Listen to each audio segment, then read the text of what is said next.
प्राच्य का उन्नति, प्राच्य का सोच भौतिक बात से कहीं आगे निकल गया था, पर तुमने पश्चिम की अनुकरण की। पश्चिम गलत दिशा पकड़ लिया था, उसी गलत दिशा की अनुकरण किए और फिर से भौतिकवाद में खुद को बंधने लगे। फिर जिस क्रम में तुम्हारी श्रेणी थी, जहां पर तुम्हारी उन्नति बसी थी, वहां से तुम नीचे आने लगे। भौतिकवाद को अगर उन्नति की सीढ़ी मान लिया जाए तो फिर अंधकार कभी खत्म नहीं होगा। सिर्फ भौतिकवाद से जीवन सुंदर नहीं हो सकता, होता है तो उल्टा होता है। जितना तुम उन्नति किए, जितना तुमने अपने हिसाब से डेवलपमेंट किए, उतनी ही जीवन असुस्थ होने लगा। स्वस्थता चली गई तुम्हारी जीवन से।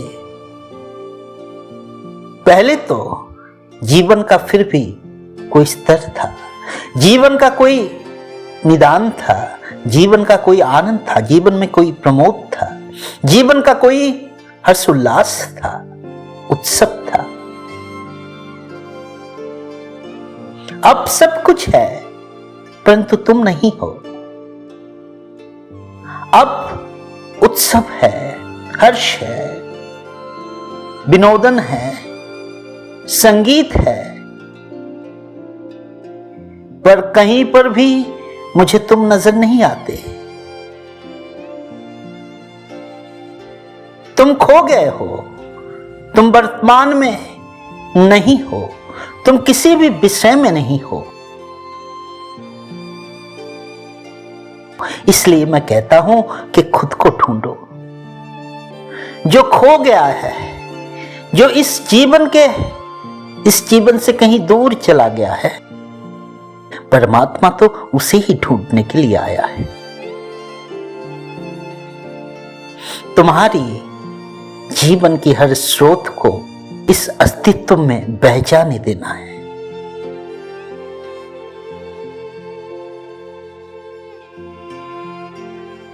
तुम्हें यहां से खोना नहीं है, तुम्हें यहां पर उपस्थित होना है, तुम्हें यहां पर जागते रहना है।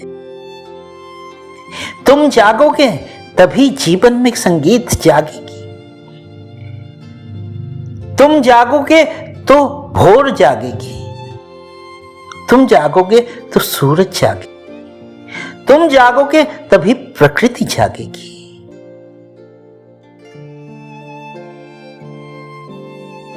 तुम अपना मूल्य जानो। मैं बस यही कहने के लिए तुम्हारे पास आता हूं कि तुम खुद को छोटा मत समझो, तुम खुद को मूल्यहीन मत समझो, तुम हताशा में बह मत जाना। तुम उस अस्तित्व के, ब्रह्मांड के बेहतरीन कारण में से हो। तुम जिस लिए गर्वित हो सकते थे उसको तुमने छोड़ दिया, और जिन कारणों से तुम्हें कुछ लेना देना नहीं है उन्हें तुमने पकड़ लिया। उसी के कारण से तुम्हारा अहंकार बड़ा है, और यही अहंकार तुम्हें वास्तव से दूर लेके जाता है।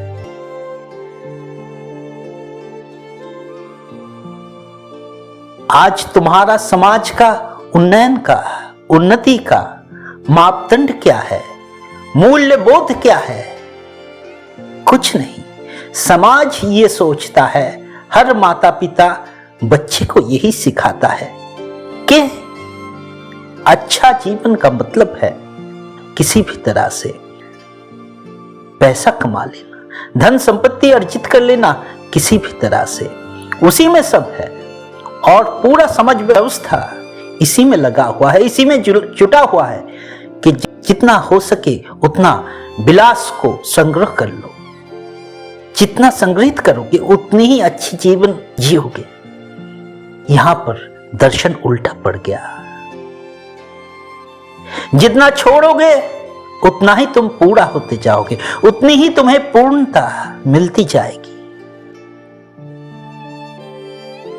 और उसी पूर्णता से तुम दूसरों को दे पाओगे। हमने देने का भाव को अस्वीकार किया, सिर्फ मांगने की भाव को पकड़ के रखा। इसलिए भिखमंगा हर तरफ दिखाई देता है, मंदिर के भीतर हो कि मंदिर के बाहर।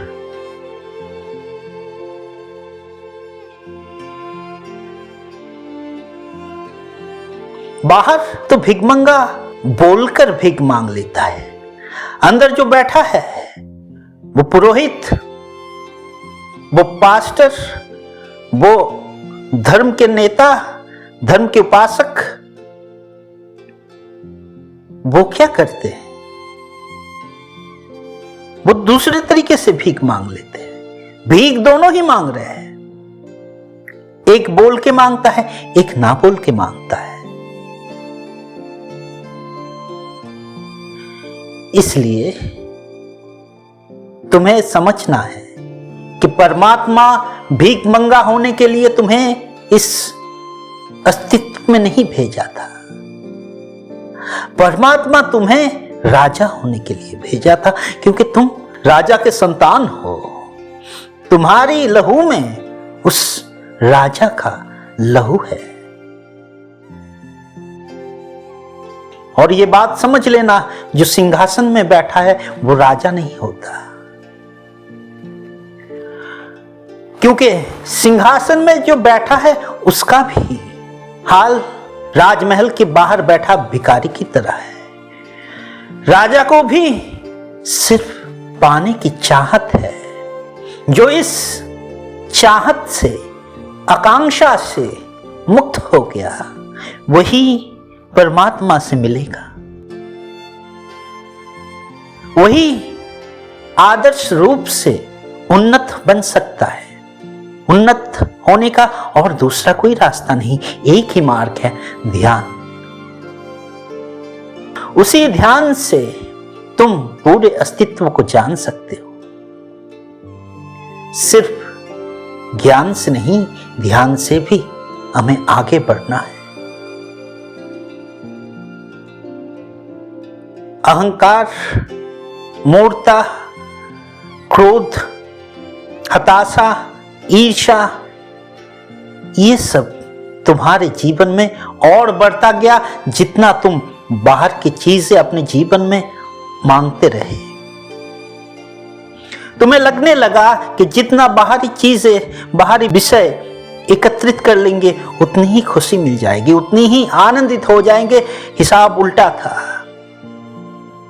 हिसाब था कि तुम जितना करुणाशील हो सकते थे, जितना संवेदनशील हो सकते थे, जितना प्रेम कर सकते थे, उतना ही तुम आनंदित हो पाते थे। जितना अहंकार से मुक्त हो पाते थे, जितना यथोचित व्यवहार दूसरे प्राणियों के साथ कर सकते थे, उतना ही तुम्हारा उन्नति हो सकता था। परंतु आज कोई माता पिता, कोई समाज इन सब की शिक्षा नहीं देता। देगा कहां से? क्योंकि उन्हें भी कहां मिला वो शिक्षा।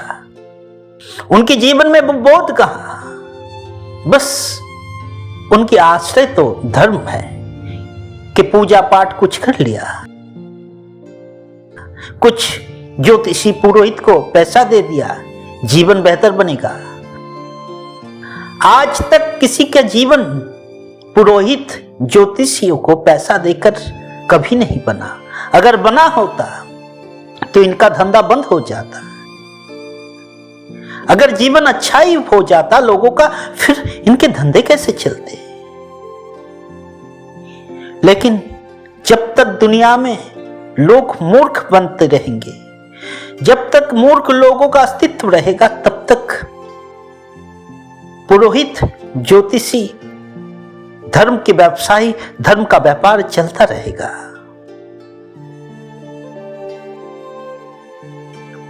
इस समाज के भीतर भी तुम्हें अपना अंतर्दायित्व लेनी होगी। ये तुम्हारा समाज है, तुम्हारी धरती है, तुम्हारा अस्तित्व है, तुम्हारी प्रकृति है। इसमें तुम अकेले नहीं हो, तुम इस पूरे अस्तित्व का अंश हो। तुम ही कर सकते हो, तुम ही पूरे अस्तित्व को बदल सकते हो। तुम में वो ऊर्जा और वो शक्ति है, तुम में वो प्राण शक्ति है जो पूरा ब्रह्मांड को बदल सकता है। अगर एक के द्वारा पूरी जगत की हानि हो सकती है तो एक के द्वारा इस पूरे जगत का कल्याण भी हो सकता है। बुद्ध इसी को कल्याण मित्र कहते हैं। जो अस्तित्व का मित्र है, जो इस संसार के, इस ब्रह्मांड के हर एक जीव के कल्याण कामना करता है, और सिर्फ कामना नहीं करता, उसके कार्य में उसकी विश्वास, उसका कल्याण हमें दिखाई देता है, वही कल्याण मित्र है। जो अस्तित्व के लिए कल्याण मित्र है वो सबके लिए कल्याण मित्र है।